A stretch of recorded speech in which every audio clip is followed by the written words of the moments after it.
say dogs don't live as long as humans, but maybe that's because they already know how to love perfectly. This is the story of Charlie, a rescue dog whose final days changed his owner as life forever. You might want to grab a tissue for this one. 3 years ago, Emily, a young nurse living in a small Texas town, walked into her local animal shelter. She wasn't actually looking for a pet that day. She was just trying to escape a particularly bad week at work, seeking a moment of quiet distraction among the soft purrs and the hopeful barks. But then, in a quiet corner, she saw him, Charlie. He was an old golden retriever, his muzzle dusted with clay, his eyes holding a deep, soulful sadness. Yet, the moment he saw her, his tail gave a gentle, hopeful thump against the concrete floor. A small cut on his kennel door told his story. His previous owners had surrendered him, citing his age as the reason. He was too old, too slow. Emily's heart ached. She knelt down in front of his kennel, and the volunteer led him out for a quick hello. Charlie walked right up to her and rested his heavy head on her knee, letting out a soft sigh as if he'd been waiting for her his whole life. He looked up at her with those wise, tired eyes, and in the instant, something shifted. It wasn't just about a woman rescuing a dog anymore. In that quiet moment of connection, they had both found home. Emily filled out the adoption papers without a second thought. Charlie was coming home with her. For the next 2 years, Charlie became Emily's constant shadow, her silent confidant.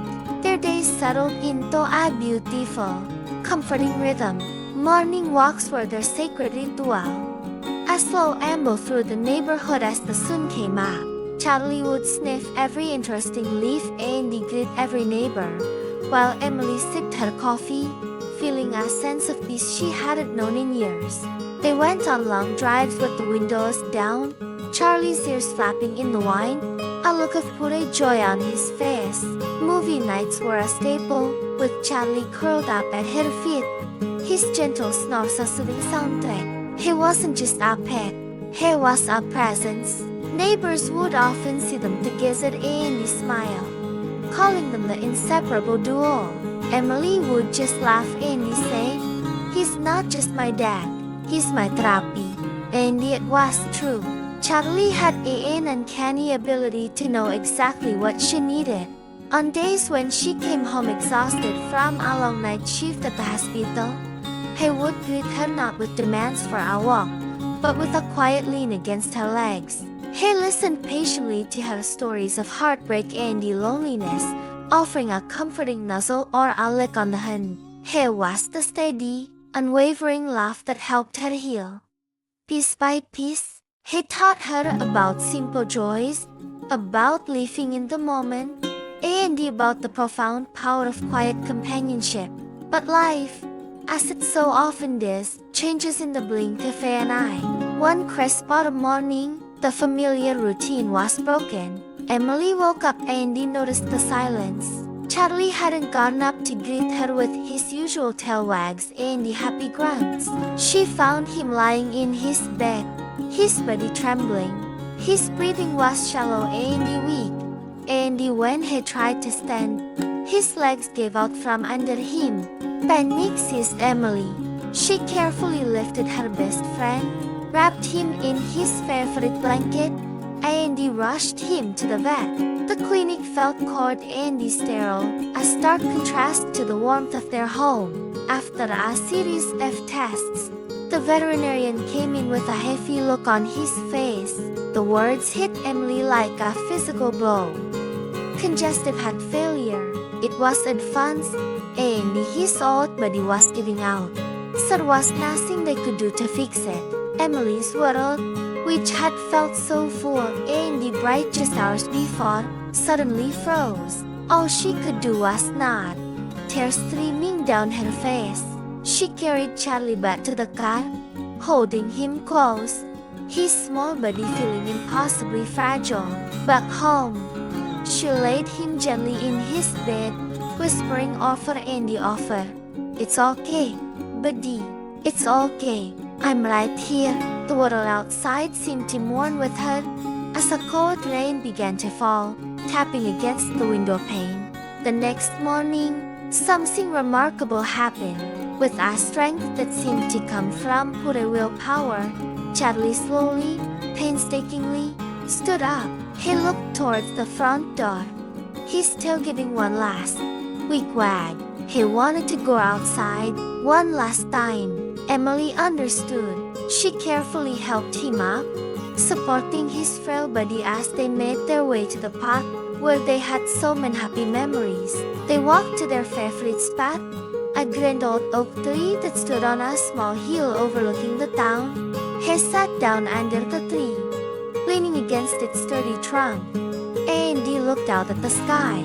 The morning sun was breaking through the clouds, casting long, golden rays through the leaves. A gentle breeze rustled his fur. He took a deep, shaky breath, Andy then another, softer one. Andy then, with Emily's hand resting gently on his head, he closed his eyes. Andy drifted away. Sir, under their tree, surrounded by peace and the warmth of the sun, Charlie's journey came to a quiet end. Emily sat with him for a long time, the tears falling silently, a mixture of profound grief and the immense gratitude for the time they had. A week later, a quiet, hollow week filled with Charlie's absence, Emily found a letter taped to her front door. It was from the animal shelter where she had adopted him. Her hands trembled as she opened it. Inside, a handwritten note read, "We just wanted to reach out and say thank you. We know you gave Charlie the best final years of his life. Because of you, he spent every single day happy, loved, and safe. You gave him the gift of a family when he needed it most." Emily sank to the floor, clutching Charlie's old, worn collar in her hand. The little metal tag clinked softly. She cried, but this time, they weren't just tears of sadness, they were tears of gratitude.